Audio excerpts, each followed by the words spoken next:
Hey y'all, so I'm in my RV. It's a Holiday Rambler Endeavor. It's a 40 foot. This is a diesel pusher, but I mean this is a slide issue, and this is of course my bedroom. Let me show you here at my control panel. This is a rear slide, the curbside one. I don't know if you can hear that or not. I'll do it again. You can hear the motor, and nothing's engaging. So the good thing is I hear the motor trying to work, so I know I have power to it. So the bad thing is this motor is in an interesting spot on the floor here, and I got the flashlight. This motor is back here. It's not in a compartment. It's literally inside. It's under the bed, and so I have no idea how I'm going to get to it. Probably going to have to take the bed apart. So my bed, it lifts up under here, and this is actually the storage area for our chairs that goes to our dinette. This is an air mattress on here, so that's the pump and all that. So, but it looks like they had mercy on me, and I've got screws. Okay, so underneath this panel, got it pulled back. I can at least get close to it. So there's the electrical cables going down to it. Here's the track that it runs on.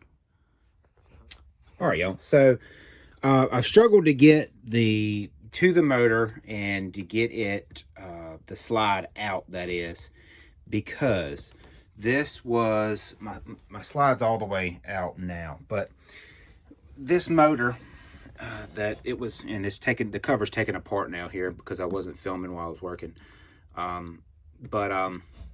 This is your shaft that is your manual crank. Well, there's no nut on it. It was way, up under there, and I really couldn't get to it. I had a problem. So I tried a couple of different rods. Like I even took a old awning rod I had and ground it down and bent it to try to get it, in this hole here. That didn't work because it kept bending, and so I took this Allen key, which was able to fit inside the hole, which, granted, remember I was reaching way, arm's length under here. And then I took this bit, which is kind of made for, slotted. It's made for like wing nuts and things like that. And so I was able to get it from way up under there, kind of get it settled in, and it bit, and then I was able to turn this and just wind it out slowly. I proved that I could do it, and then I kind of pulled everything back, and I had to keep some forward pressure because I was definitely rigging it. Then I got my my impact drill and came in and then wound it all the way out. And so the lesson learned on here is, before I finish this up, I'm going to close everything up here. I am going to make sure I've got something in an emergency situation that I can get this slide in or out. I looked at my other slides, and they did not have, they were the same thing. It was just a shaft like that, a round shaft with no pin or anything to help me take it in or out. So that's a big deal. If you can see, let me grab the flashlight. There's another shaft on the other end there of the same look, a little bit bigger, and if there was a hole from the outside that I could get to, and there's not, you can see on mine there's a metal plate right there. That would have made life simpler. But I'm gonna, before I finish it up, I'm definitely gonna take care of that issue. Now, time to diagnose the problem. Remember, the motor was running, so I was thinking it was a gear or something in here. When we take this box off, we know that it was not this gear because the shaft was rolling it out. So that gear was good. I know that this stuff is really greasy. I know that this motor was turning, and then that gear is good. Look at that big ball of grease right there. Let me grab that. before it falls. So, you know, you got to look at that as a question. Is there something wrong with the gears coming out of the motor? And they didn't appear to be. They're metal. So the last piece that I've already taken out is, of course, plastic, and it sits right in this circle here. I'll point to it. It sat here, and definitely the culprit.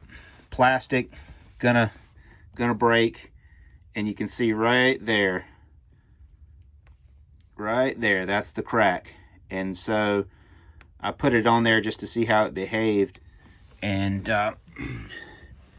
it actually rides on this shaft like this here, and you can see the motor would engage here, right? But when it gets to that crack section, that motor could free spin all it wanted to. It's not until you get out of it that it'll do it, but it would just sit there and just free spin. And so this is my problem. I'm going to attempt to get on the internet, and I pulled the tag off here that's got the model number. That was on the back side. So I'm going to attempt to find this part. I have seen this part kind of when I was searching for this problem on the internet, so more to come. A couple days later here, and I've got this part. Was purchased off of Amazon. Sorry about the light, guys, but so you can see it's all metal.